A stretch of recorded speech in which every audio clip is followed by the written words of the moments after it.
Whether this your first home or you're thinking about buying a bigger home, or maybe thinking about downsizing into something that's a little bit more easier to manage and affordable, the process can sometimes feel overwhelming. In this video, we're going to walk you through the home buying process step by step so you will know exactly what to expect before you start looking at the homes.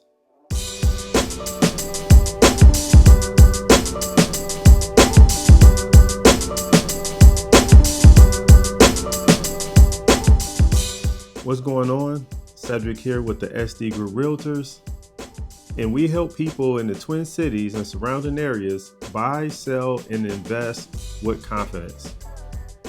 If you're out there and you're thinking about buying your first home, making a move up, or downsizing, make sure you hit the subscribe button to catch videos like this on a weekly basis so we can help you make smarter real estate decisions.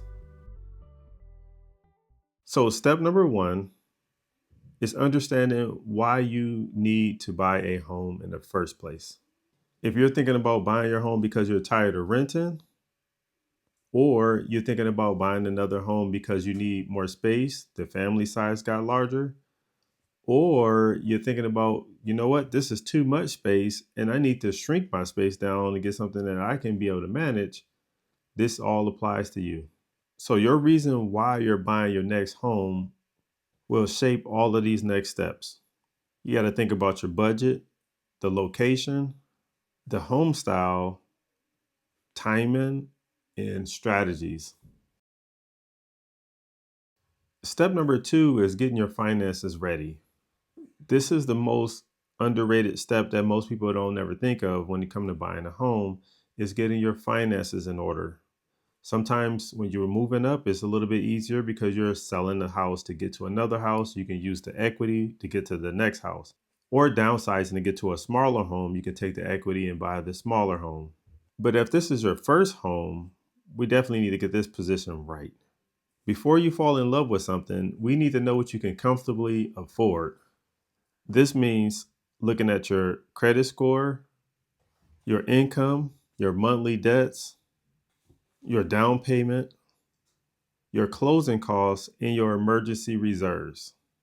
A lot of buyers focus on just the purchase price, but your monthly payments is what really matters to you. You're going to want to know how much is your full payment, including the mortgage, the utilities, the HOA, and the taxes and insurance. Step number three will be talk to a lender quickly. Often call the lender the money guy because he deals with your finances and helping you achieve what you're looking for. Once you can get your finances in order, the next step would be getting your pre-approval letter. The pre-approval letter shows exactly the price range we should be looking into, and it also shows the seller that you're very serious about buying their home once we put an offer in. This is especially important if you're a move-up buyer because we need to know exactly how much equity you have in your previous home and whether you need to sell first before buying the next house. Step number four is building a buying game plan. If you're pre-approved, now we can create a strategy on how to buy your next home. If you're a first-time home buyer, we need to look at the first-time home buying programs, down payment options, and what type of homes that make sense for you when you're buying your first. If you're a move-up buyer, we need to look at how to sell your current home and buy your next home without you feeling stuck. For downsizers, we focus on comfort, lifestyle, accessibility, location, and long-term conveniences. So step number five will be start your home search the right way. Now here comes the fun part. It's time to look at some homes and go shopping. But here are some of the mistakes that some buyers make.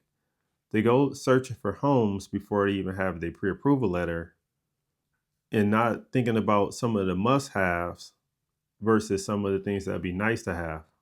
Some of your must-haves might be the number of bedrooms, the school district, main level living, the yard size, the garage space, the location, and the monthly payment. Some of the things that would be nice to have can be like the paint colors, some of the upgrades, and finishes that you can possibly do once you buy the home and move in. Step number 6 is tour these homes with a strategy. When we go tour homes, we're not just looking how pretty the house is. We're looking at the roof, the furnace, the AC, the windows, the foundation, the neighborhood, the layout, and sometimes the resale value. Because if I can't get you out of this house, you need to understand that as well. Houses can look really beautiful online, but once you walk through it, you understand the real condition that it is in and whether it makes sense for your goals or not. Once you find the right home, the next step would be writing the offer for purchase. So your offer includes the purchase price, which is how much we're offering.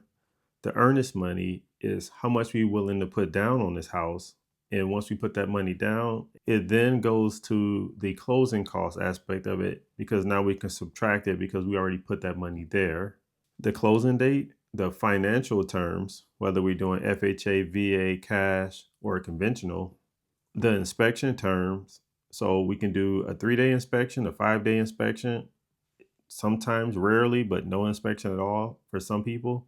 And the seller paid closing costs if we do need that, which is how much we're asking the sellers to give to us so we can help us with our closing costs. The goal is to write the strongest offer that still protects you at the end. Step number 8 is inspections and negotiations. If your offer is accepted, you often go into the inspection period.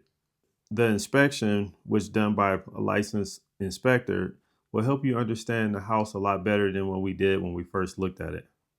It can reveal repairs, safety issues, or future maintenance repairs. This is where having the right agent matters, because the right agent will help you understand what is normal, what is serious, and what also can be negotiated. Step number 9 is the appraisal, underwriting, and final approval, which would be a clear to close. This is the next step where your lender is working hand in hand with you on how to get your clear to close, your final approval, so we can actually close on the home. This includes the appraisal, verifying your income, reviewing documents, the final underwriting, homeowners insurance, and title work. During this period of time, do not make any changes when it comes down to your finances. During this time, don't make any large financial transactions. Don't go buy a car. Don't go open new credit cards. Don't co-sign for anyone. Don't make any large unexplained deposits. Any of these things, you want to talk to your lender first to make sure that he's on the same page or she is on the same page with whatever you're trying to do. If you don't do this and you buy something large, you could end up sabotaging your transaction. Step number 10 is the final walkthrough in the closing day. Before closing, we want to make sure that the property is in the agreed condition that both buyer and seller agreed upon. Then comes the closing day. You're going to sign a lot of documents. You're going to deposit your funds. And once all of this stuff is complete, you're going to get your keys. Congratulations.